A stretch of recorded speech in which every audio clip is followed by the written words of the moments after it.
جبکہ قرآن یہ کہتا ہے لن یصیبنا الا ما کتب اللہ لنا، مصطفیٰ بتا دیجئے ہماری زندگی میں وہی چیز ہمیں ملتی ہے جس کا فیصلہ اللہ فرماتا ہے۔ ہماری زندگی کے سیاہ و سفید کا فیصلہ بلی اور کوا کے ہاتھ میں نہیں ہے، اللہ رب العالمین کے دست تصرف میں ہے۔ والقدر خیرہ و شرہ من اللہ تعالی، ہماری اچھی بری تقدیر اللہ کے فیصلے سے۔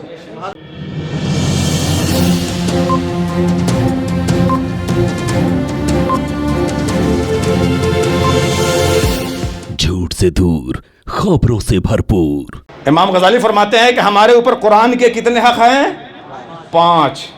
نمبر 1 تصدیق قرآن، میں سمجھاؤں گا لیکن 5 پہلے یاد کر لیجئے۔ نمبر 1 تصدیق قرآن، نمبر 2 ترتیل قرآن، نمبر 3 تفہیم قرآن، نمبر 4 تعمیل قرآن، نمبر 5 تبلیغ قرآن۔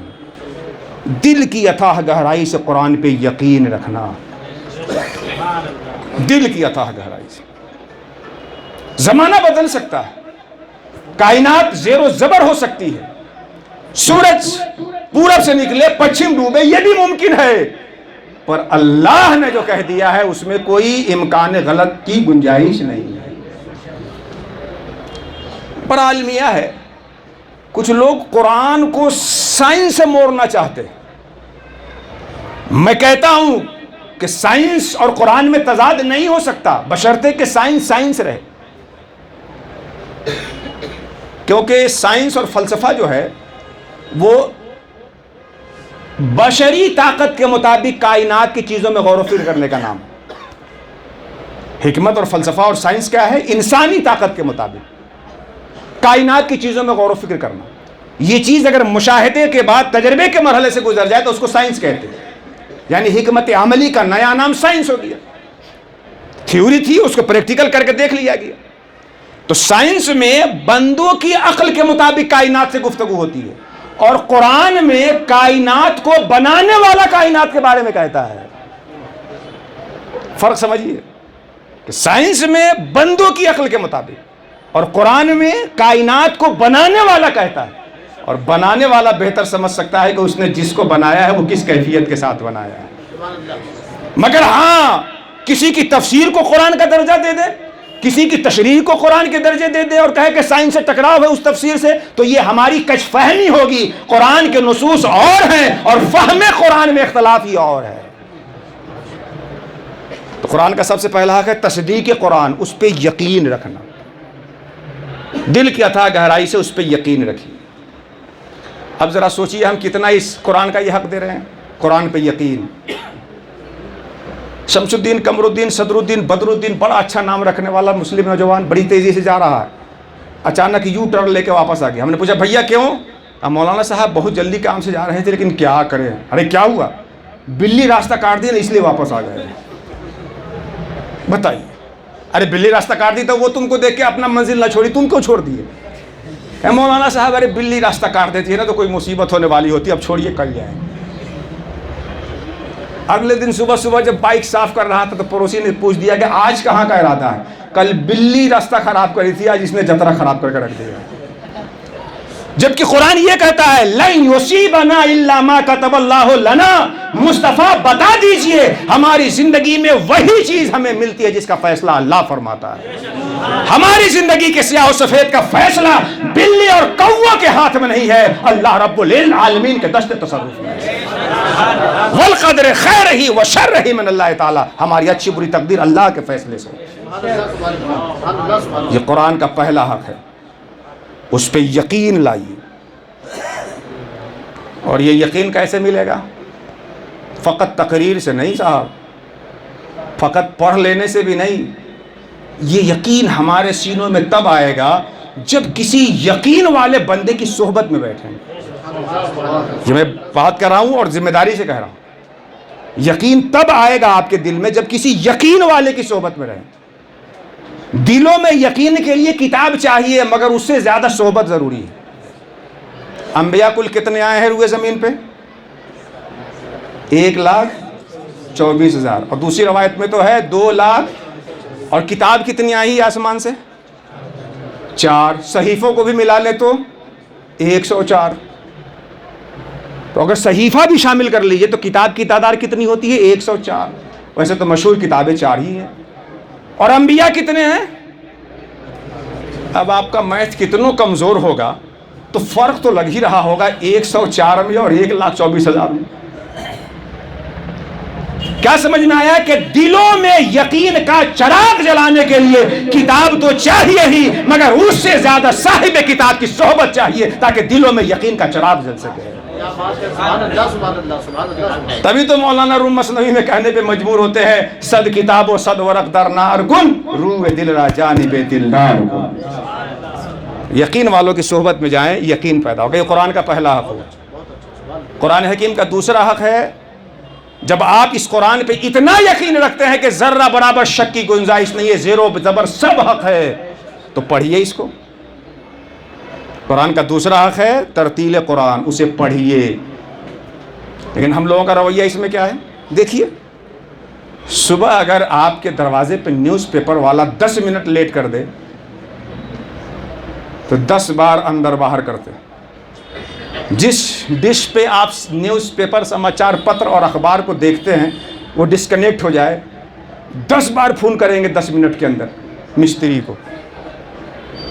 جبکہ نیوز پیپر، سماچار پتر یہ ایسے ہیں جس میں سے 50 سے زائد% خبریں آج کچھ اور چھپتی ہے اور کل اسی کی تردید اس میں آئی رہتی،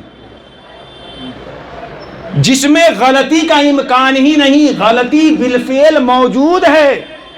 وہ بغیر پڑھے آپ کو سکون نہیں ہوتا. اور جس کتاب پہ اتنا زبردست ہمارا ایمان اور یقین ہے کہ شک کی کوئی گنجائش نہیں، اس کو پڑھے بغیر داڑھی کے بال سفید ہو گئے، قبر میں جانے کی تیاری ہو گئی اور ہمیں اضطراب اور بے چینی نہیں ہے. قرآن کا دوسرا حق ہے کہ اس پہ ایمان رکھتے ہیں تو اسے پڑھیے. کچھ لوگ بڑے بھولے پن سے جواب دیتے ہیں، مولانا صاحب اب کوئی ہمارے پڑھنے کا ٹائم تھوڑے رہ گیا ہے. صاحب بڑھاپے میں موبائل سیکھنے کا ٹائم ہو سکتا ہے اور قرآن پڑھنے کا ٹائم نہیں ہو سکتا. بچپنے سے ایک کاروبار میں لگے تھے، وہ ڈاؤن ہو گیا ہے تو اب روٹ چینج کر کے دوسرا کاروبار سیکھنے کا وقت ہو سکتا ہے، قرآن پڑھنے کے لیے اب نہیں ہو سکتا ہے. سنڈے کو ملتا ہے ٹائم، مہینے میں ایک دن ٹائم نکالیے، 1 گھنٹہ نکالیے قرآن سیکھنے کے لیے. تو پہلا حق ہے تصدیق قرآن، اس پہ یقین رکھنا. دوسرا حق ہے اسے پڑھیے. تیسرا حق قرآن کا سنیے.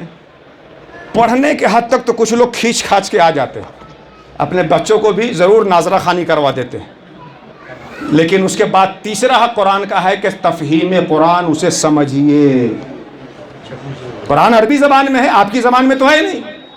تو جب آپ ٹرانسلیٹڈ جو چیز ہیں، اس کے ترجمے جو ہیں، تفسیر جو ہیں، اس کو پڑھیں گے، علماء سے سنیں گے، تب نہ سمجھیں گے.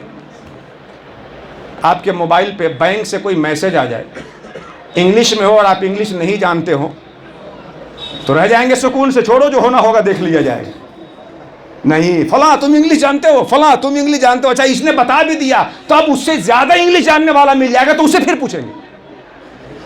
ایک نے بتا بھی دیا لیکن زیادہ جاننے والا مل گیا تو اور تسلی کے لیے. قرآن جس میں اللہ تعالیٰ کے احکام ہیں، ہم پڑھتے تو ہیں مگر سمجھتے نہیں ہیں، مگر سمجھنے والوں سے پوچھنے کی زحمت گوارا نہیں کرتے. قرآن کا تیسرا حق ہے پڑھنے کے بعد اسے سمجھیے. سمجھنے کے بعد چوتھا حق قرآن حکیم کا ہے تعمیل قرآن. جب سمجھ گئے احکام کو تو عمل کریے. قرآن کہتا ہے ان الابرار لفی نعیم و ان الفجار لفی جہیم. نیک لوگ جنت میں جائیں گے، برے لوگ جہنم میں جائیں گے. اب آپ فیصلہ کیجئے کیا کرنا ہے. اللہ نے جو کہا ہے کرنے کو اسے کیجئے اور جس سے روک دیا ہے اسے رک جائیے. یہ چوتھا حق ہے. پانچواں حق قرآن کا ہے تبلیغ قرآن. یقین رکھیے، پڑھیے، سمجھیے، عمل کریے. پانچواں حق ہے تبلیغ قرآن. قرآن کو پھیلانے میں، دوسرے لوگوں تک پہنچانے میں مدد کریے. ہمارے وہ مسلمان بھائی جو یقین کا دعویٰ کرتے ہیں مگر قرآن سے عملی طور پہ دور ہے، ان کی زندگی میں عملاً قرآن پہنچائیے. جو سمجھ سے دور ہے ان کی زندگی میں فہماً قرآن تک پہنچائیے. جو پڑھنے سے دور ہے ان کی زندگی میں قرآن کو پہنچائیے قرأت کے اعتبار سے. اور دنیا کی وہ قوم ہے جو قرآن پہ یقین نہیں رکھتی ہے، ان سے اچھا برتاؤ کر کے قرآن ان تک پہنچائیے یقین کے اعتبار سے، ایمان کے اعتبار سے. قرآن کا پانچواں حق ہے تبلیغ قرآن. قرآن پہنچائیے. اب ڈیلی ایک غیر مسلم سے سبزی خرید رہے ہیں، سالوں ان سے کپڑے سلا رہے ہیں، کبھی آپ نے کوئی ہندی ٹرانسلیٹ قرآن ان کو دینے کی زحمت کی ہے؟ کہیں قیامت کے دن اگر اس غیر مسلم نے اللہ کی بارگاہ میں آپ کا ہاتھ پکڑ لیا، کہا مولا آج اسے تو جنت میں بھیج رہا ہے، ہمیں جہنم میں بھیج رہا ہے، پوری زندگی اس نے مجھ سے سبزی خریدی ہے مگر کبھی قرآن کے بارے میں مجھے نہیں بتایا، پوری زندگی میں نے اسے کپڑے سل کے پہنائے ہیں مگر کبھی قرآن ہمیں نہیں پڑھایا، نہیں سمجھایا، نہ اس کے بارے میں کچھ ہم کو سنایا، کچھ جواب ہوگا آپ کا؟ ہدایت کون پائے گا؟ وہ اللہ کی ذمہ داری ہے۔ ہماری ذمہ داری یہ ہے کہ جو قرآن ہمارے سینوں تک آیا ہے ہم دوسرے لوگوں تک قرآن پہنچانے کی کوشش کرتے ہیں۔ تبلیغ قرآن، قرآن کو پہنچائیے، اس پہنچانے میں جو جس طرح پہنچا سکتا ہے وہ اس طرح پہنچائے۔ عالم دین لوگوں کو اپنی زبان سے پہنچائے، مال والے اپنے مال قرآنی تعلیم جن اداروں میں ہو رہی ہے ان اداروں پہ خرچ کر کے اپنے مال سے قرآن کی تبلیغ کریں۔ آپ کے پاس علم نہیں ہے، مال نہیں ہے، اولاد ہے، اپنے اولاد کو عالم قرآن حافظ قرآن بنائیے اور اپنے اولاد کے ذریعے سے قرآن کی تبلیغ کیجیے۔ کچھ نہیں کر سکتے ہیں، ہاتھ پاؤں کی جو قوت ہے تعلیمی ادارے میں آ کر کے 2-4 گھنٹہ کچھ کام ہی کر دیجیے تاکہ اس سے قرآن کا علم عام ہو جائے۔ یہ قرآن کے 5 حق ہے، اگر ان 5 حقوں کو آپ ادا کریں گے تو اللہ زمین پہ بھی عزت سے رکھے گا، قبر میں بھی عزت سے رکھے گا، اور قیامت کے دن بھی اللہ تعالیٰ سرخرو بنا کر کے اٹھائے گا، کیونکہ یہ کتاب ہی اللہ نے اس لیے اتارا ہے کہ ہمارے لیے ہر اعتبار سے بھلائی ہو، برکت ہو، اور ہم اللہ تعالیٰ کے محبوب بندہ بن سکیں۔